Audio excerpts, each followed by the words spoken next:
আজকে আমরা পিকে দে সরকারের বই থেকে ট্রান্সলেশন এবং প্রেসির যে এক্সারসাইজ পার্টগুলো আছে সেখান থেকে ট্রান্সলেশনের 95 এবং প্রেসির 43 অ্যান্ড 49 দেখব এবং তার সাথে সাথে একটা রিপোর্ট দেখব। সেটা হচ্ছে কি, সেটা হচ্ছে কেরালা প্লেন ক্রাশ।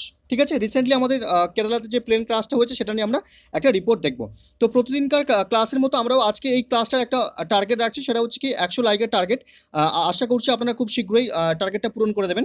তো চলুন দেরি না করে আজকের ক্লাসটাকে শুরু করি। ফার্স্ট আপনারা ভিডিওটাকে পজ করে এই যে ট্রান্সলেশন প্যাসেজটা আছে, এই ট্রান্সলেশন প্যাসেজটাকে আপনারা ভালো করে পড়ে নিন, তারপরে আমরা এগোবো। ঠিক আছে, পড়া হয়েছে, তাহলে এগোই। দেখুন কি বলছে, দেখুন ফার্স্ট লাইনটা কি বলছে দেখুন। এখানে বলছে রবীন্দ্রনাথ বুঝেছিলেন, তাহলে অনেকে দেখছি এখানে আন্ডারস্টুড হিসেবে লিখছে। এখানে আন্ডারস্টুডের জায়গায় যদি আপনি রিয়েলাইজ লেখেন, রিয়েলাইজড, তাহলে কিন্তু বেটার হয়। কেননা আন্ডারস্টুড বোঝার ব্যাপারটা নিজের থেকে যখন কেউ বোঝে তখন কিন্তু সেটাকে রিয়েলাইজড করা হয়। রবীন্দ্রনাথ নিজের থেকেই বুঝেছিলেন ব্যাপারটা, কেউ তাকে বোঝায়নি। তাই কিন্তু আপনাকে আন্ডারস্টুডের জায়গায় কিন্তু আপনি রিয়েলাইজড লিখলে সব থেকে বেটার হবে। ঠিক আছে, আচ্ছা, রবীন্দ্রনাথ বুঝেছিলেন পাস্ট ইনডিফিনিট টেন্সে আমরা লিখবো। তারপরে দেখুন, দেশের গ্রামগুলির উন্নতি না হলে, মানে উন্নতি করা না হলে দেশকে বাঁচানো যাবে না। তাহলে পুরোপুরিটাই কিন্তু আপনাকে প্যাসিভ সেন্সটাই কিন্তু ধরতে হবে এবং মডেল অক্সিলারি ভার্ব হিসেবে কুড কিন্তু নিয়ে আসতে হবে। দেখুন কিভাবে এটাকে আমরা করছি, দেখুন কিভাবে করলাম এটাকে। রবীন্দ্রনাথ রিয়েলাইজড মানে কি, রবীন্দ্রনাথ বুঝেছিলেন, উপলব্ধি করেছিলেন, নিজের থেকে বুঝেছিলেন। ঠিক আছে, আন্ডারস্টুড কিন্তু লেখা যাবে না। তারপর দেখুন কি বুঝেছিলেন, যে that the country could not be saved. দেখুন এখানে প্যাসিভ করলাম, মডেল অক্সিলারি ভার্ব হিসেবে আমি কুড নিয়ে আসলাম, কেননা পাস্ট ব্যাপারটা বোঝাচ্ছে, তাই আপনি ক্যান লিখতে পারবেন না, কুড লিখতে হবে। এবং নেগেটিভ সেন্টেন্স, তাই কুড নট বি সেভড। দেখুন এখানে কুড নট বি সেভড মানে প্যাসিভ করলাম, কুড নট বি দিয়ে তারপরে ভার্বের থার্ড ফর্ম দিলাম, তাহলে কি প্যাসিভ করলাম এখানে। তাহলে কুড নট বি সেভড মানে কি, the country could not be saved মানে দেশকে বাঁচানো যাবে না। কি না করলে বাঁচানো যাবে না, উইথাউট, সেটাকে উইথাউট দিয়ে লিখছি। ঠিক আছে, without improving the country's village মানে কি ছাড়া, without improving the country's village মানে দেশের যে গ্রামগুলো আছে সেই গ্রামগুলোর ইমপ্রুভিং ছাড়া, সেই গ্রামগুলোর উন্নতি ছাড়া কিন্তু কি বাঁচানো যাবে না, দেশকে বাঁচানো যাবে না, সেটা রবীন্দ্রনাথ উপলব্ধি করেছিলেন। ঠিক আছে, তাহলে ব্যাপারটা ক্লিয়ার হলো কিভাবে করলাম। তাহলে দেখুন রবীন্দ্রনাথ রিয়েলাইজড, এখানে কিন্তু আমি ফার্স্ট ইনডিফিনাইট ইউজ করলাম, তারপরে কিন্তু মডেল অক্সিলারি ভার্ব হিসেবে কুড ইউজ করলাম এবং প্যাসিভ সেন্সটাকে নিয়ে আসলাম, মানে প্যাসিভ ভয়েস করে করলাম। ঠিক আছে, ব্যাপারটা ক্লিয়ার হলো তাহলে এই সেন্টেন্সটা। আচ্ছা, আমরা পরবর্তী সেন্টেন্সটা দেখব। দেখুন কি বলছে এখানে। এখানে বলছে গ্রামের মানুষের মধ্যে শিক্ষার আলোক দিতে হবে, মানে শিক্ষার আলো দিতে হবে বা শিক্ষা প্রসার করতে হবে। ঠিক আছে, তাহলে যেহেতু আপনি এখানে সাবজেক্টটাকে খুঁজে পাচ্ছেন না, তো আপনি এখানে আমরা হিসেবেও নিয়ে আসতে পারি, করতে হবে। তাহলে আপনি উইল হ্যাভ টু ব্যবহার করতে পারেন এখানে। এবং এই যে সাবজেক্ট যেটা, সেটা কিন্তু আপনি সাবজেক্ট হিসেবে আপনি নিয়ে আসতে পারেন, যে আমরা করতে পারি। ঠিক আছে, মানে আমাদেরকে করতে হবে কি, আমাদেরকে কি করতে হবে, শিক্ষার আলো গ্রামের মানুষের কাছে ছড়িয়ে দিতে হবে। ঠিক আছে, এইভাবে কিন্তু আমরা করবো ব্যাপারটাকে। তারপর দেখুন, বা আপনি এটাকে প্যাসিভ করেও করতে পারতেন, সেভাবেও কিন্তু করা যায়। তারপর দেখুন এই পর্যন্ত আগে দেখুন কিভাবে আমরা করছি, এইভাবে করলাম। দেখুন we will have to spread, মানে আমি অ্যাক্টিভে করছি যেহেতু, তাই উইল হ্যাভ টু ব্যবহারটা নিয়ে আসলাম, সাবজেক্ট নিয়ে আসলাম উই সাবজেক্ট হিসাবে। তাহলে we will have to spread মানে আমাদেরকে ছড়িয়ে দিতে হবে। কি ছড়িয়ে দিতে হবে, শিক্ষার আলোটাকে আমি শিক্ষা হিসেবে লিখলাম। We will have to spread the education, education ছড়িয়ে দিতে হবে অ্যামং দি ভিলেজার্স মানে ভিলেজার্সদের মধ্যে। ঠিক আছে, বোঝা যাচ্ছে কীভাবে লিখছি। কিন্তু আপনি যদি প্যাসিভে লিখতে চাইতেন তাহলে কীভাবে করতে হতো, তখন আপনাকে এইভাবে করতে হতো কি, the education will have to be spreaded. ঠিক আছে, মানে will have to be spread. ঠিক আছে, তাহলে কি, the education will have to be spread among the villagers, তখন আপনাকে প্যাসিভ করে লিখতে হতো, সাবজেক্ট নিয়ে আসতে হতো না। ঠিক আছে, আচ্ছা, তারপরে দেখুন কি বলছে, বউ ছেলে মেয়েদের সংসার নিয়ে সুখে বাঁচবার উপায় করে দিতে হবে। তাহলে এই বউ ছেলে মেয়ে ব্যাপারটা আপনি এইভাবে সেন্সটাকে যদি ধরেন, যে পরিবারের সদস্যদের, ঠিক আছে, এইভাবেই লেখা হয়েছে ব্যাপারটাকে, এই উপায় করে দিতে হবে। তার মানে কি, একটি উপায় করে দিতে হবে বা সুবিধা করে দিতে হবে, এই যে ব্যাপারটা বলছে। দেখুন সেইভাবে আমি করছি, এটাকে প্যাসিভ সেন্স ইউজ করে করলাম। দেখুন পরবর্তী যে ব্যাপারটা আছে, দেখুন এখান থেকে এই যে অ্যান্ডের পর থেকে দেখুন কি আছে, provision will have to be made, মানে will have to be made মানে কি, উইল হ্যাভ টু তো নিয়ে আসছি, তার সাথে সাথে কি করলাম, প্যাসিভ করে ফেললাম। ঠিক আছে, দেখুন provision will have to be made মানে একটা উপায় করে দিতে হবে, বাই হুইচ, যার দ্বারা দে ক্যান হ্যাপিলি লিভ, মানে তারা they can happily live the life, তারা তাদের জীবনকে কী করতে পারে, হ্যাপিলি লিভ করতে পারে, হ্যাপিলি বাঁচতে পারে উইথ দেয়ার ফ্যামিলি মেম্বার্স। তাদের এই যে বউ বাচ্চার কথা বলা হচ্ছে, বউ ছেলে মেয়ে, তাহলে সেখানে কিন্তু আমি ফ্যামিলি মেম্বার্সটাকে লিখলাম। ঠিক আছে, ব্যাপারটা ক্লিয়ার হচ্ছে। আপনি এখানে দি লাইফ নাও লিখতে পারেন বা লিখলেও কোনো অসুবিধা নেই। ঠিক আছে, তাহলে কি, কিভাবে লিখলাম আবার একটু ব্যাপারটাকে ভালো করে দেখুন কি provision will have to be made মানে কি প্যাসিভ করছি, উইল হ্যাভ টু দিলাম এবং তারপরে প্যাসিভ করলাম। দেখুন টু বি লেখার পরে কিন্তু আমি ভার্বের থার্ড ফর্ম দিলাম, ঠিক আছে। তাহলে কি provision will have to be made কি করতে হবে, যার মাধ্যমে by which they can happily live the lifes, LIVES করতে পারেন plural form, with their family members, তাদের বউ বাচ্চাদের নিয়ে। ঠিক আছে, ব্যাপারটা ক্লিয়ার হলো তাহলে কিভাবে করলাম এখানে। আচ্ছা, তাহলে আমরা পরবর্তী সেন্টেন্সটা দেখবো। দেখুন এখানে কি বলছে, এখানে বলছে তিনি কোনোদিনই ভোলেননি, মানে তিনি কোনোদিনই ভুলে যাননি। তাহলে তাহলে নেভার ইউজ করতে হবে। তারপর দেখুন যে এদেশের বেশিরভাগ মানুষ চাষ করে খায়, মানে চাষ করে খায়, এই যে ব্যাপারটা আছে এখানে, এই যে লিভ বাই কাল্টিভেশন আপনি এরকম লিখতে পারেন, ঠিক আছে। দেখুন এই পর্যন্ত আগে দেখুন কিভাবে করছি। দেখুন এখানে করলাম হি নেভার ফরগট, মানে তিনি কখনোই বলেননি যে most of the people of this country, মানে এই কান্ট্রির বেশিরভাগই মানুষ লিভড মানে বেঁচে থাকতো, বাই কাল্টিভেশন মানে কি ফার্স্ট যেহেতু বোঝাচ্ছে তাই আমি এখানে লিভড লিখলাম, ঠিক আছে। লিভড বাই কাল্টিভেশন মানে কাল্টিভেশন করেই বেঁচে থাকতো, ঠিক আছে। যেমন ধরুন বলা হয় যে বেবি লিভস অন মিল্ক, তাই না, এরকম বলা হয় baby leaves on milk, cow lives on grass, ঠিক সেরকমভাবেই অনটা কি অনটাকে ওইভাবে ব্যবহার করা হয় যেহেতু ওইটার উপর নির্ভর করে বেঁচে থাকে, কিন্তু এখানে বলছে কি কাল্টিভেশন করে বেঁচে থাকে, তাই কিন্তু বাই কাল্টিভেশন লিখতে হবে, অন হবে না, ঠিক আছে। তাহলে কি হলো, লিভড কেন লিখলাম, কারণ এটা কিন্তু পাস্ট বোঝাচ্ছে তাই কিন্তু লিভড লিখলাম, ঠিক আছে। তাহলে ব্যাপারটা কিন্তু বেঁচে থাকার ব্যাপারটাই কিন্তু বোঝাচ্ছে। তাহলে কি হলো, আবার দেখুন ভালো করে একবার কি বলছে, হি নেভার ফরগট মানে তিনি কখনোই ভুলে যাননি, ফার্স্ট ইনডিফিনাইট করছি, হি নেভার ফরগট দ্যাট সে কখনোই ভুলে যাননি যে, এবার সাবজেক্ট হিসেবে কি ইউজ করছি দেখুন, most of the people of this country, এই পর্যন্ত একটা আলাদা সেন্টেন্স হলো, তার পরবর্তী টেন্সটা আলাদা সেন্টেন্সটা আলাদাভাবে করছি। দেখুন most of the people subject, most of the people of this country পুরোটা সাবজেক্ট, লিভড মানে বেঁচে থাকতো, বাই কাল্টিভেশন মানে কি কাল্টিভেশন করে, ঠিক আছে। এই পর্যন্ত ক্লিয়ার হলো। আচ্ছা, তারপরে এটা দেখুন কি বলছে, এবং থেকে যেটা আছে সেটা দেখুন, এবং এই চাষিদের দুঃখ দূর করতে গেলে সকলের আগে কৃষির উন্নতি করতে হবে। তার মানে কি এই যে করতে গেলে এই দূর করতে হবে এই যে ব্যাপারটা, সেটাকে কিন্তু আমি এইভাবে লিখছি কি ইন অর্ডার টু অ্যালিভিয়েট, মানে কি ইন অর্ডার টু অ্যালিভিয়েট মানে দূর করতে গেলে, ইন অর্ডার টু অ্যালিভিয়েট মানে কি দূর করতে গেলে, কি দূর করতে গেলে, in order to alleviate the misery of this farmers মানে এই কৃষকদের দুর্দশা দূর করতে গেলে কি করতে হবে। তারপর দেখুন কমা দিয়ে লিখছি কি agriculture must be improved, passive করলাম, agriculture must be improved first of all, মানে প্রথমে কি করতে হবে, এগ্রিকালচারকে কৃষিকে কি করতে হবে, উন্নত করতে হবে, ঠিক আছে। ব্যাপারটা ক্লিয়ার হচ্ছে তাহলে কিভাবে করছে আমরা এখানে। আচ্ছা, তাহলে ক্লিয়ার হলো। আমরা পরবর্তী সেন্টেন্সটা দেখব, দেখুন কি বলছে এখানে। দেখুন এখানে কিন্তু সবারই ভুল হচ্ছে, ঠিকঠাক লিখতে পারছেন না, টু লার্ন লিখে ফেলছেন, যেটা কিনা মানেটা অন্যরকম হয়ে যাচ্ছে। যেন মনে হচ্ছে রবীন্দ্রনাথ নিজেই শিখতে যাচ্ছেন, মানে রবীন্দ্রনাথ নিজের ছেলেকে পাঠিয়েছেন নিজে শিখবে বলে, এরকমটা কিন্তু অনেকে মিনিং হয়ে যাচ্ছে। দেখুন ওখানে কিন্তু প্যাসিভ করতে হবে, ঠিক আছে। দেখুন কিভাবে করছে এখানে, বৈজ্ঞানিক প্রথায় চাষ করে যাতে বেশি ফসল ফলানো যায় তার জন্য তিনি নিজের ছেলেকে পাঠালেন জাপানে। এই পর্যন্ত দেখুন কিভাবে করছি, তাহলে পাঠালেন জাপানে, পাঠিয়েছিলেন, তাহলে ফার্স্ট ইন্ডিপেন্ডেন্ট লিখবো। দেখুন he sent his own son to Japan, মানে সে তার নিজের ছেলেকে জাপানে পাঠিয়েছিল, টু বি অ্যাওয়ার মানে তাকে সচেতন করতে, ঠিক আছে। অনেকে কি লিখছে টু লার্ন, এই যে টু লার্ন ব্যাপারটা কিন্তু হিকে রেফার করে, মানে রবীন্দ্রনাথ যেন শিখতে যাচ্ছিল এরকমটাই বোঝাচ্ছে, যে রবীন্দ্রনাথ তার ছেলেকে জাপানে পাঠিয়েছিল নিজে শিখবে বলে, টু লার্ন দিলে, ঠিক আছে। আপনি কিন্তু যদি এরকম করতে পারেন টু বি লার্ন, যেটা আমি পরে করেছি, দেখুন এই ওর সান ইন লর ক্ষেত্রে করেছি, তো আমি এখানে টু বি অ্যাওয়ার দিয়ে করেছি সচেতন করার জন্য। তাহলে আপনি যদি লার্ন দিয়ে করতে চাইতেন তাহলে টু বি লার্ন দিয়ে করতেন, পরেরটাতে আমি সেটাভাবে করেছি। দেখুন তাহলে কি হচ্ছে, he sent his own son to Japan, সে তার নিজের ছেলেকে জাপানে পাঠিয়েছিল, টু বি অ্যাওয়ার মানে তাকে অ্যাওয়ার করতে, ঠিক আছে, about the scientific way of cultivation মানে মানে কাল্টিভেশনের যে সায়েন্টিফিক পদ্ধতি সেটা সম্পর্কে সচেতন করার জন্য তাকে। তারপরে দেখুন বাই হুইচ যার দ্বারা মোর ক্রপস কুড বি কাল্টিভেটেড, এখানেও কিন্তু প্যাসিভ করলাম, ঠিক আছে। মোর ক্রপস কুড বি কাল্টিভেটেড মানে আরও যাতে বেশি করে ফসল ফলানো যায় সেই ব্যাপারটাকে তাকে সচেতন করার জন্য তাকে তিনি জাপানে পাঠিয়েছিলেন, ঠিক আছে। এই ব্যাপারটা ক্লিয়ার হলো এখানে, তাহলে কিন্তু প্যাসিভ করে লিখতে হবে। তারপরে দেখুন এই যে পরবর্তী যেটা আছে, আর জামাইকে পাঠালেন আমেরিকায় চাষ কাজ ভালোভাবে শিখে আসার জন্য, তাহলে কি and sent his son in law এবং তার সান ইন লকে পাঠিয়েছিলেন টু আমেরিকাতে। টু অনেকে কি করছে টু লার্ন লিখছেন না, টু লার্ন মানে কিন্তু এই যে তার মানে এই যে সেন্ট ব্যাপারটা আছে, এই যে সেন্ট এটা কিন্তু এই হিকে রেফার করছে, তাহলে he sent his son in law সে তার জামাইকে পাঠিয়েছিল টু আমেরিকাতে টু লার্ন শিখতে, মানে কি সে যে রবীন্দ্রনাথ যে যেন শিখছে, মানে রবীন্দ্রনাথ তার জামাইকে পাঠিয়েছিল রবীন্দ্রনাথ নিজে শিখবে বলে, এরকমটা কিন্তু তার মিনিংটা হয়ে যাচ্ছে। একটু ভালো করে ভেবে দেখুন, এরকমটা কিন্তু মিনিং হচ্ছে।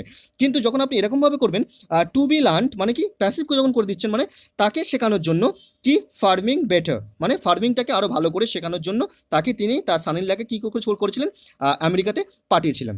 ঠিক আছে, তাহলে ব্যাপারটা ক্লিয়ার হলো। এই জায়গাটা কিন্তু অনেকেরই প্রবলেম হচ্ছে, ভালো করে না হয় আরেকবার দেখুন, বুঝতে পারবেন।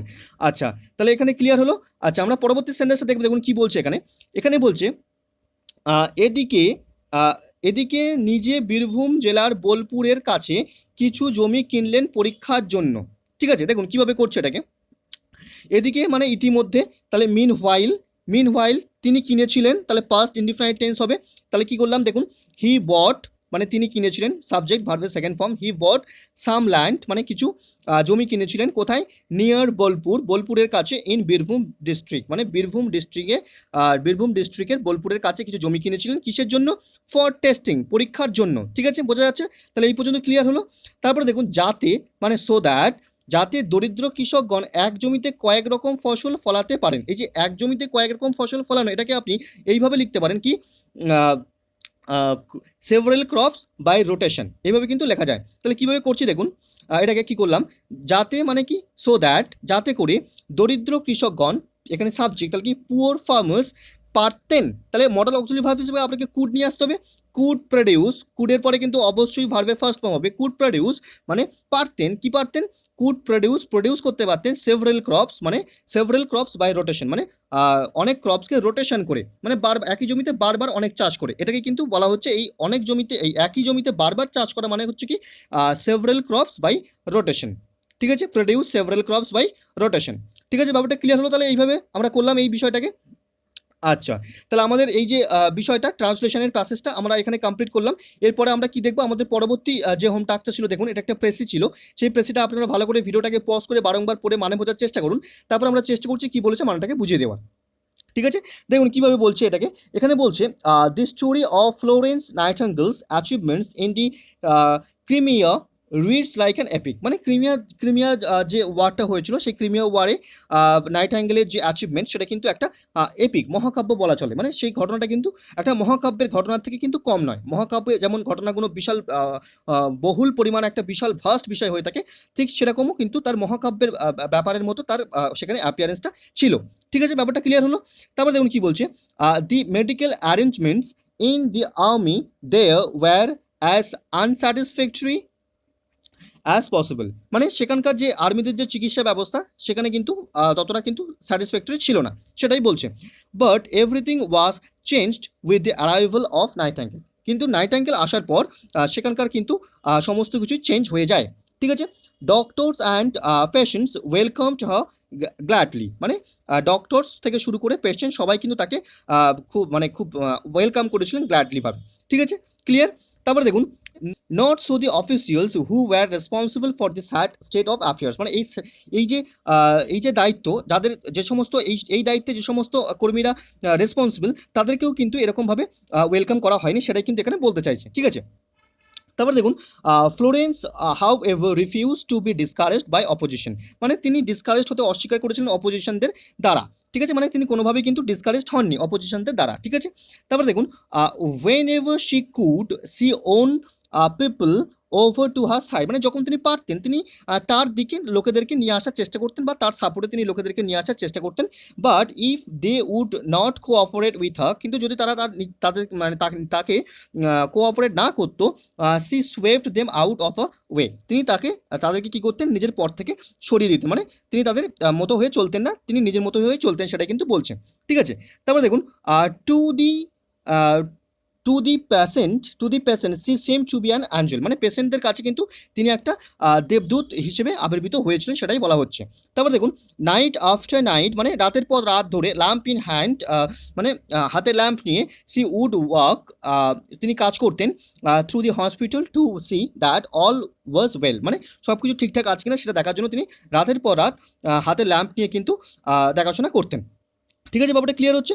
তারপরে দেখুন, the men would rise off their pillows to salute her in gratitude of constant care, মানে তার এই যে কনস্ট্যান্ট কেয়ার, এই কেয়ারের জন্য তাকে কিনা মানুষরা কি করতো, যারা আর কি পেশেন্ট, তারা কিনা তাদের পিলো থেকে উঠে এসে, মানে তাদের শয়ন থেকে তারা যে শুয়ে আছে সেখান থেকে উঠে এসে তাকে ভক্তিতে স্যালিউট করতো, ঠিক আছে। বাট কিন্তু officials who refuse to give her the things she needed found her courageous and dangerous enemy. কিন্তু যে সমস্ত অফিসিয়ালসরা তাকে রিফিউজ করেছিল, তার যে সমস্ত জিনিসগুলো প্রয়োজন সেগুলো না দিতে, সেখানে কিনা found her courageous and dangerous enemy, সেখানে কিন্তু সে কী করে, তার খুঁজে পায় যে এরাই হচ্ছে তার ডেঞ্জারাস এনিমিদের মধ্যে পড়ে, ঠিক আছে। এই ব্যাপারটা এরকমটাই বলছে। তারপরে দেখুন, ইয়েট তবুও উইথ ইট অল সি ওয়াজ, মানে তাদের প্রতি সকলেই, মানে যাদেরকে তিনি এনিমি ভেবেছিলেন তাদের প্রতি, তাদের সকলের প্রতি তিনি কী ছিলেন, she was always quite modest never overbearing, মানে কী ছিলেন, দয়ালু ছিলেন, নম্রভদ্র ছিলেন, বা অতিরিক্ত কিন্তু প্রভাব তিনি তাদের উপর দেখাননি। তাহলে এই বিষয়টা এখানে বলছে। তাহলে আপনি যদি ভালো করে পড়ে থাকেন বিষয়টাকে, তাহলে কি বুঝতে পারবেন, এখানে কিন্তু ফ্লোরেন্স নাইটিঙ্গেলের যে স্যাক্রিফাইস ক্রিমিয়ার ওয়ারের সময় পেশেন্টদের প্রতি চিকিৎসা ব্যবস্থায় তার যে স্যাক্রিফাইস, সেটাই কিন্তু এখানে বলতে চেয়েছে। এবং যদি আপনি খুব সংক্ষেপে বিষয়টাকে বলতে চান, তাহলে কি বলতে হবে, যে ক্রিমিয়ার ওয়ারের সময় ফ্লোরেন্স নাইটিঙ্গেল এর উপস্থিতি কি ছিল, একটা উন্ডেড আর্মিসদের কাছে কিন্তু একটা দেবদূতের মতো ছিল। এবং তিনি তার জীবনের অনেকটা সময় কি করেছিলেন, অতিবাহিত করেছিলেন, বা কিসের, এই যে পেশেন্ট, এই পেশেন্টদের শুশ্রূষাতে তিনি কিন্তু ব্যয় করেছিলেন, ঠিক আছে, রাতের পর রাত জেগে, ঠিক আছে। এবং কি করেছিলেন, অন্যান্য ডিসকারেজমেন্ট, সেই ডিসকারেজমেন্টগুলো সহ্য করার পরেও কিন্তু তিনি এই কাজটা চালিয়ে গিয়েছিলেন। কিন্তু তবুও তিনি কখনোই কোনো মানুষ যে কিনা তাকে অপোজ করতো, তার প্রতি কিন্তু তিনি কখনোই মানে তার প্রতি তিনি সবসময় কিন্তু হাম্বেল ছিলেন, মানে নম্রভদ্র ছিলেন। এই বিষয়টাই কিন্তু এখানে বলতে চাইছে, তাই না। তাহলে দেখুন, আমরা ফার্স্ট কীভাবে এর একটা টাইটেল দেওয়ার চেষ্টা করলাম। টাইটেলটা কী দিলাম দেখুন, দি স্যাক্রিফাইস অফ ফ্লোরেন্স নাইটিঙ্গেল, মানে কি, ফ্লোরেন্স নাইটিঙ্গেলের স্যাক্রিফাইসের কথাটা এখানে আমরা তুলে ধরলাম টাইটেল হিসেবে, ঠিক আছে। তারপর দেখুন কীভাবে লিখছে এটাকে এইভাবে লিখলাম। দেখুন কী বলছে এখানে বলা হচ্ছে, ডিউরিং দি ক্রিমিয়া ওয়ার, মানে ক্রিমিয়া যুদ্ধের সময় ফ্লোরেন্স নাইটিঙ্গেল অ্যাপিয়ার্ড, মানে ফ্লোরেন্স নাইটিঙ্গেল অ্যাপিয়ার্ড হয়েছিলেন, উপস্থিত হয়েছিলেন অ্যাজ অ্যান অ্যাঞ্জেল, একজন অ্যাঞ্জেল হিসেবে, টু দি উন্ডেড আর্মিস, মানে উন্ডেড আর্মিসদের কাছে, ঠিক আছে। She sacrificed her life at the altar of caring, she sacrificed her life at the altar of caring the patients night after bearing all kinds of discouragement, মানে কি, রাতের পর রাত তিনি এই পেশেন্টদের শুশ্রূষার সাথে তিনি তার লাইফটাকে স্যাক্রিফাইস করেছিলেন, প্রচণ্ড বিভিন্ন ধরনের ডিসকারেজমেন্ট সহ্য করা সত্ত্বেও, ঠিক আছে। ব্যাপারটা ক্লিয়ার হলো। তারপরে দেখুন কি বলছে, তারপরে বলছে সি ওয়াজ অলওয়েজ হাম্বেল, মানে তিনি সর্বদাই হাম্বেল ছিলেন, নম্র ছিলেন, ভদ্র ছিলেন, টু এনিওয়ান, সবার প্রতি, হু অপোজড হার, মানে কি, যে তাকে বিরোধিতা করতো তার প্রতিও কিন্তু তিনি কী ছিলেন, হাম্বেল ছিলেন, ঠিক আছে। তাহলে ব্যাপারটা ক্লিয়ার হলো। আমরা এইভাবে সংক্ষেপে এই বিষয়টাকে লিখলাম। তাহলে কীভাবে করতে হবে, আপনি ফার্স্ট ভালো করে ধৈর্য সহকারে বিষয়টাকে ভালো করে বারবার পড়বেন। পড়ার পরেই আপনি একটা সুইটেবল টাইটেল দেওয়ার চেষ্টা করবেন, এবং সেই টাইটেলটা যখন দিলেন তারপরে আপনি নিজের ভাষায় কী বুঝেছেন সেইটাকে কিন্তু নিজের ভাষায় একদম সংক্ষেপে বিষয়টাকে লিখবেন। এইভাবে কিন্তু প্রেসিটাকে করতে হচ্ছে, ঠিক আছে। তাহলে আমাদের এই প্রেসিটা এখানে ক্লিয়ার হলো। তারপরে আমরা কি দেখবো, আমাদের পরবর্তী যে হোম টাস্ক ছিল, দেখুন কী ছিল, এটা ছিল কি, একটা রিপোর্ট লিখতে দেওয়া হয়েছিল। সেটা কি, কেরালাতে রিসেন্টলি যে প্লেন ক্রাশটা হয়েছে সেটার উপর একটা রিপোর্ট লিখতে দেওয়া হয়েছে। দেখুন আমরা কীভাবে এটাকে লিখছি, দেখুন ফার্স্ট আমরা কী করছি, একটা টাইটেল দিলাম, দেখুন কী দিলাম, 18 died after Air India plane breaks in 2 at Calicut, ঠিক আছে, এইভাবে দিলাম। তারপরে আমরা ফর্মালিটি মেনটেন করছি, দেখুন বাই আ স্টাফ রিপোর্টার লিখলাম। তারপরে কী করলাম, যে ডেট দিলাম এবং প্লেসটাকে লিখলাম, ঠিক আছে। তারপর দেখুন আমরা কী করছি, ফার্স্ট যে প্যারাগ্রাফটা সেটা আমরা এই স্লাইডে দেখবো, তার পরবর্তী দুটো স্লাইডে আমরা সেকেন্ড এবং থার্ড যে প্যারাগ্রাফ সেটাকে দেখব। দেখুন কীভাবে লিখছি আমরা এটাকে। এখানে ফার্স্ট লাইনটা দেখুন, at least 18 people including both pilots and 4 children, ঠিক আছে। তাহলে এটা সাবজেক্ট হিসেবে লিখলাম, অ্যাট লিস্ট 18 পিপল, তাদের মধ্যে কে আছে, including both pilots and 4 children, faced with death, মানে ডেথের সম্মুখীন হয়েছিল, when an Air India Express plane IX1344, এটা কিন্তু প্লেনের নামটা দিলাম, সেটা কি হয়েছে, ক্র্যাশড, মানে ভার্বের সেকেন্ড ফর্ম যেমন ক্র্যাশড, ভেঙে পড়েছিল, কোথায়, in the south Indian state of Kerala, ঠিক আছে, south Indian state of Kerala, after skidding of, মানে স্কিডিং হওয়ার পর, মানে পিছলে যাওয়ার পর, কোথায়, দি রানওয়েতে, অ্যান্ড ব্রেকিং ইন্টু 2, এবং সেটা দুটো ভাগে ভাগ হয়ে যায়, ভেঙে দুটুকরো হয়ে যায়, while landing at Kozhikode Calicut international airport. তাহলে ইন্টারন্যাশনাল যে এয়ারপোর্ট, কোজিকোর ইন্টারন্যাশনাল এয়ারপোর্ট, সেই নামটাও কিন্তু দিলাম। তাহলে সংক্ষেপে আমরা ফার্স্ট যে স্ট্যান্ডাটা আছে সেটাকে এইভাবে আমরা কমপ্লিট করলাম। তারপরে দেখুন সেকেন্ড স্ট্যান্ডাটা আমরা কীভাবে করছি, সেকেন্ড প্যারাগ্রাফটা কীভাবে করছি দেখুন। এইভাবে লিখলাম দেখুন, the flight IX1134 from Dubai to Kozhikode, মানে কোত্থেকে কোথায় আসলো সেটা বললাম, was carrying 184 passengers including 10 infants and 6 crew when it attempt to land, মানে যখন এটা চেষ্টা করেছিল ল্যান্ড করার at airport in Kozhikode, formally known as Calicut, মানে যেটাকে কালিকট হিসেবে জানা হয়। দি বোয়িং 737 এয়ারক্রাফট ক্র্যাশড, মানে এটা ক্র্যাশড হয় কখন, 1940 লোকাল টাইম অন ফ্রাইডে। ঠিক আছে, ব্যাপারটা ক্লিয়ার হলো। আচ্ছা, তারপরে দেখুন কি লিখছি, তারপরে লেখা হলো ইন্ডিয়ান মিডিয়া সেট, মানে ইন্ডিয়ান মিডিয়া বলছে কি বলছে, media said the pilots could not see the runway during a first attempt at landing due to heavy rain, মানে হেভি রেনের জন্য কিন্তু পাইলটসরা কি কিন্তু রানওয়েটাকে দেখতে পায়নি, ঠিক আছে, ঠিকঠাক দেখতে পায়নি। তারপরে দেখুন কি বলছে, তারপরে বলছে when they did touch down, মানে এই যে when they did touch down, এটা কিন্তু পাস্ট ইনডিফিনিটে লেখা হচ্ছে এবং একটা সুন্দরভাবে লিখলাম। আপনি যদি এখানে ডিড না লিখতে চাইতেন তাহলে কিন্তু এই ডিড যদি না লিখতেন তাহলে কিন্তু এখানে টাচ লিখতে হতো, ঠিক আছে, TOUCHED, ঠিক আছে, তাহলে কিন্তু আমরা এখানে এইভাবে কিন্তু লেখা যায়, ঠিক আছে। তাহলে কি বললাম এখানে, when they did touch down the plane is said to have landed 1000 meters beyond the threshold of the runway, ঠিক আছে, before skidding off and sliding into a ditch, মানে কি একটা খাদে পড়ে যায় সেটাই কিন্তু এখানে বলা হলো, ঠিক আছে, বারোটা ক্লিয়ার হচ্ছে। তারপর দেখুন both the pilots were among the dead, ঠিক আছে। তারপর দেখুন nearly 150 people are being treated in hospital, ঠিক আছে, ব্যাপারটা ক্লিয়ার হলো। তাহলে আমরা এখানে যে সেকেন্ড যে প্যারাগ্রাফটা সেখানে আমরা এখানে এইভাবে করলাম এই বিষয়টাকে। আমরা এবার কি করবো, থার্ড যে প্যারাগ্রাফটা, যেটা লাস্ট যে প্যারাগ্রাফটা লিখবো, কনক্লুডিং প্যারাগ্রাফ, সেটা কীভাবে লিখছি দেখুন রিপোর্টে। এখানে লিখলাম India's aviation minister Hardeep Singh Puri visited this scene of the crash on Saturday, where he announced the recovery of the flight data recorder and cockpit voice recorder, which could prove crucial of investigating the crash, ঠিক আছে, ব্যাপারটা clear হলো। তারপর দেখুন prime minister Narendra Modi tweeted to express his sympathy for those who lost their loved ones, ঠিক আছে। তারপর দেখুন for those who lost their loved ones in the crash, clear হলো। তারপরে দেখুন কি বলা হচ্ছে, এখানে কিন্তু লেস ইম্পর্টেন্ট বিষয়গুলো কিন্তু আমরা দিচ্ছি, মানে কীভাবে ক্রাশটা হচ্ছে সেগুলো আমরা মেইন ব্যাপারটা কিন্তু মিডল প্যারাগ্রাফ যেটা সেকেন্ড প্যারাগ্রাফ সেখানে লিখলাম, এবারে তারপরে যেগুলো হয়েছে সেগুলো কিন্তু লাস্ট প্যারাগ্রাফে আমরা লিখছি। তারপরে দেখুন কি বলছে, Kerala chief minister Pinarayi Vijayan has announced a compensation of ₹10 lakh to the families of those who died in the Air India Express crash, ঠিক আছে। তাহলে ব্যাপারটা ক্লিয়ার হলো। তাহলে আমরা এইভাবেই কিন্তু এখানে এইভাবেই আমরা রিপোর্টটাকে লেখার চেষ্টা করলাম। তাহলে আপনারা চেষ্টা করবেন এইভাবে লেখার, বা এর থেকেও যদি ভালো লিখতে চান তো লিখতে পারেন, যেহেতু আমাদের ওয়ার্ড লিমিট আছে তাই আমরা এইভাবে সংক্ষেপের মধ্যে এইভাবে লিখলাম, ঠিক আছে। তাহলে আমরা পরবর্তী দেখবো কি, আমাদের পরবর্তী যে প্রেসিটা ছিল সেটাকে আপনারা একবার ভালো করে পজ করে পড়ে নিন, তারপর আমরা চেষ্টা করছি এর মানেটা কি বলেছে বুঝিয়ে দেওয়ার।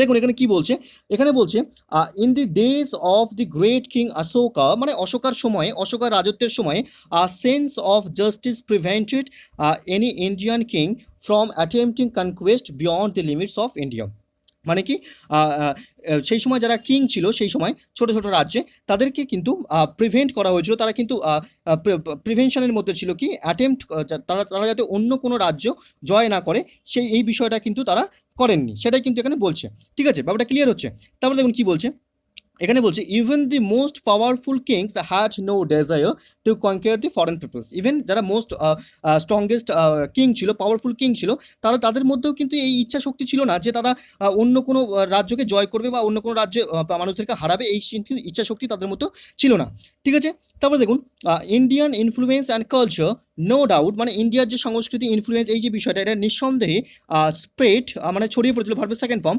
Spread beyond the boundaries of the country of, এবারে যে উদাহরণ দিচ্ছে কি ভারতের বাইরে বিভিন্ন দেশে ছড়িয়ে পড়েছিল এই বিষয়গুলো, মানে ইনফ্লুয়েন্স, ইন্ডিয়ার যে ইনফ্লুয়েন্স, ইন্ডিয়ার কালচার, ইন্ডিয়ার যে কাস্টমস, ঠিক আছে, এই যে পিস ব্যাপারটা, এইগুলো কিন্তু সংস্কৃতির যে ব্যাপারটা এগুলো কিন্তু কোথায় কোথায় ছড়িয়ে পড়লো ইন্ডিয়ার বাইরে, সেগুলোর নাম বলছে কি মালয়া, সুমাত্রা, জাভা, বালি, বর্নিয়া, সিয়াম, থাইল্যান্ড, ঠিক আছে।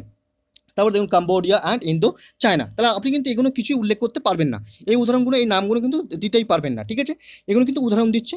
তারপর দেখুন but it was not in the wake of conquering kings and armies dealing death and distraction.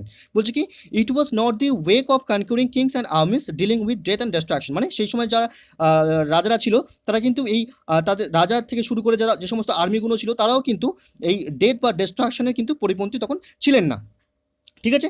তারপরে কি বলছে দেখুন বাট থ্রু বুদ্ধিস্ট মংস, তাহলে এই যে এই কাজগুলো কারা করতো, এই কাজগুলো কিন্তু কে করতো, বুদ্ধিস্ট মংস, ব্রাহ্মণ priest and Indian merchants and that Indian thought and culture spread through the greater India. মানে এই যে ইন্ডিয়ার যে ইনফ্লুয়েন্স কালচার এগুলো কারা ছড়িয়েছিল, এগুলো কিন্তু কোনো রাজা বা কোনো তার আর্মি যুদ্ধ বা ধ্বংসলীলার মাধ্যমে কিন্তু ছড়ায়নি। কারা ছড়িয়েছে, এগুলো ছড়িয়েছে বুদ্ধিস্ট মংস, ব্রাহ্মণ প্রিস্ট, ইন্ডিয়ান মার্চেন্টস, এরা কিন্তু এই ইন্ডিয়ার চিন্তাভাবনা, ইন্ডিয়ার যে কালচার সেটাকে কিন্তু গ্রেটার ইন্ডিয়ার যে কালচার সেটা কিন্তু বিভিন্ন দেশে ছড়ায়, ঠিক আছে, বাবুটা ক্লিয়ার হচ্ছে। তারপরে দেখুন now and then some adventurous Indian youth, মানে যারা অ্যাডভেঞ্চারাস ইন্ডিয়ান ইউথ যারা ছিল, ঠিক আছে, তারা কি করেছে, উড ম্যারি, তারা ম্যারি করতেন আর লোকাল কিংস ডটার, তারা লোকাল কিংস ডটারকে ম্যারি করতেন অ্যান্ড ফাউন্ড আ ডাইনেস্টি, এবং তারা কিন্তু রাজ পরিবারের সদস্য হয়ে উঠতেন, ঠিক আছে। But Indians did not take advantage, কিন্তু তারা কখনো এই অ্যাডভান্টেজটা নেয়নি কিসের, অফ ইট, এই যে রাজ সিংহাসনে তারা তারা যে অংশীদার হচ্ছে সেই অ্যাডভান্টেজটা তারা কিন্তু নেয়নি কখনো, ঠিক আছে। তারপরে কি বলছে to become a ruling race, মানে এই রুলিং রেসের তারা অ্যাডভান্টেজটা নেয়নি, কি করে, reducing the people to subjection, মানে কি এই যে ভারতীয় যে জনগণরা তারা কি করেছে, ভারতীয় জনগণকে বশীভূত, মানে ভারতীয় জনগণের যে বশীভূতি যে ব্যাপারটা সেটাকে কিন্তু হ্রাস করেনি কখনো, ঠিক আছে, তাদের ক্ষমতা বা হ্রাস না করে তাদের ক্ষমতাকে কিন্তু জারি করেননি, ঠিক আছে, এই বিষয়টা কিন্তু এখানে বলতে চাইছে। তাহলে আপনারা যখন ভালো করে বিষয়টাকে বারংবার পড়ছেন তখন কি বুঝতে পারছেন, এখানে কিন্তু একটা কি বলা হচ্ছে, একটা শাসন কার্যের কথা বলা হচ্ছে, রাজত্বের কথা বলা হচ্ছে, যেটা কিনা গ্রেট অশোকার সময়, কিং অশোকার সময় ঘটেছিল, মানে গ্রেট অশোকা বা কিং অশোকার যে রাজত্বকালের ঘটনা সেটাই কিন্তু এখানে আমাদের তুলে ধরা হয়েছে, সেটাকে কিন্তু বলা হচ্ছে। তাহলে যদি আপনি এটাকে খুব সংক্ষেপের মধ্যে বলতে চান তাহলে আপনাকে কি বলতে হবে, যে গ্রেট মানে একটা বিশাল একটা পরিবর্তন ঘটেছিল রাজা অশোকের রাজত্বকালের সময়, এবং সেই সময় কি হয়েছিল, সেই সময় একটা কাজ হয়েছিল কি, কোনো রাজা বা কোনো আর্মির মধ্যে কিন্তু কোনো ওয়ার বা ডেথের কিন্তু এই ব্যাপারটা কিন্তু তাদের মধ্যে কিন্তু আসেনি, ঠিক আছে। এবং রাজা কি করেছিলেন, মানে অশোকা কি করেছিলেন, তিনি অনেক অ্যাম্বাসাডার্স নিয়োগ করেছিলেন, আপনি কিন্তু কোনো উদাহরণ দিতে পারবেন না, অ্যাম্বাসাডার্স নিয়োগ করেছিলেন কি করার জন্য, এই যে ইন্ডিয়ার কালচার, ইন্ডিয়ার যে পিস কাস্টমস এগুলোকে কিন্তু ইন্ডিয়ার বাইরে বা ইন্ডিয়ার বাউন্ডারির বাইরে ছড়িয়ে দেওয়ার জন্য আপনি কিন্তু এই দেশের নামগুলো কিন্তু লিখতে পারবেন না, ঠিক আছে। তাহলে ব্যাপারটা ক্লিয়ার হচ্ছে, কীভাবে লিখছি দেখুন, আমরা ফার্স্ট একটা টাইটেল দেওয়ার চেষ্টা করছি, কীভাবে দিচ্ছি দেখুন, ফার্স্ট টাইটেলটা কী দিলাম দেখুন, টাইটেলটা দিলাম এইভাবে কি, the rain of great king Ashoka, ঠিক আছে, এইভাবে আমরা টাইটেলটাকে দিলাম, ঠিক আছে। তারপর দেখুন কীভাবে লিখছি এটাকে এইভাবে লিখলাম, দেখুন কি বলছে এখানে, এখানে বলা হচ্ছে কি, এখানে বলা হচ্ছে যে a great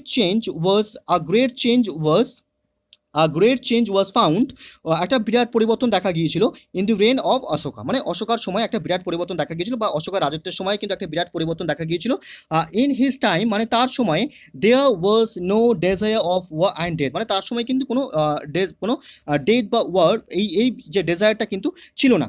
he engaged few অ্যাম্বাসাডার্স, মানে তিনি কিছু অ্যাম্বাসাডার্স নিয়োগ করেছিলেন to spread the culture, piece and customs beyond the boundary of India, মানে ইন্ডিয়ার বাইরে, ইন্ডিয়ার বাউন্ডারির বাইরে এই যে ইন্ডিয়ার কালচার, ইন্ডিয়ার যে পিস, যে কাস্টমস এগুলোকে ছড়িয়ে দেওয়ার জন্য কিন্তু তিনি কিছু অ্যাম্বাসাডার্স নিয়োগ করেছিলেন, ঠিক আছে। তাহলে ব্যাপারটা ক্লিয়ার হলো, তাহলে এইভাবে আমরা লিখলাম। তাহলে আপনাকে কী করতে হবে, বারংবার সেই একই কথা, যে কি আপনি ভালো করে ফার্স্ট পড়ছেন প্রেসিটাকে, একটা এখানে আপনাকে ধৈর্য সহকারে পড়তে হবে, বারংবার পড়ার পরে আপনি যখন নিজের থেকে বুঝতে পারছেন, যখন ক্লিয়ার হচ্ছে, তারপরে কিন্তু আপনি একটা সুইটেবল টাইটেল দেওয়ার চেষ্টা করবেন, এবং সেই টাইটেল দেওয়ার পর আপনি কি বুঝলেন সেই বোঝাটাকে আপনি নিজের ভাষায় সংক্ষেপে একদম এটাকে লিখবেন, ঠিক আছে। তাহলে এইভাবেই করতে হচ্ছে। তাহলে আপনারা যদি আমাদের চ্যানেল থেকে প্রচুর পরিমাণে উপকৃত হয়ে থাকেন তাহলে চ্যানেলটাকে অবশ্যই সাবস্ক্রাইব করে পাশে থাকবেন, এবং বন্ধুদের সঙ্গে প্রচুর মাত্রায় শেয়ার করবেন, তাতে কিনা অন্যান্য স্টুডেন্টসরা আমাদের সঙ্গে জুড়তে পারবে, তাহলে আমরা এত এফোর্টস যে নতুন করে প্রতিদিন এত ভিডিও আপলোড করার উদ্যম পেয়ে থাকি। তাহলে আপনারা অবশ্যই যদি ভিডিওটাকে আপনাদের ভালো লেগে থাকে অবশ্যই লাইক করবেন।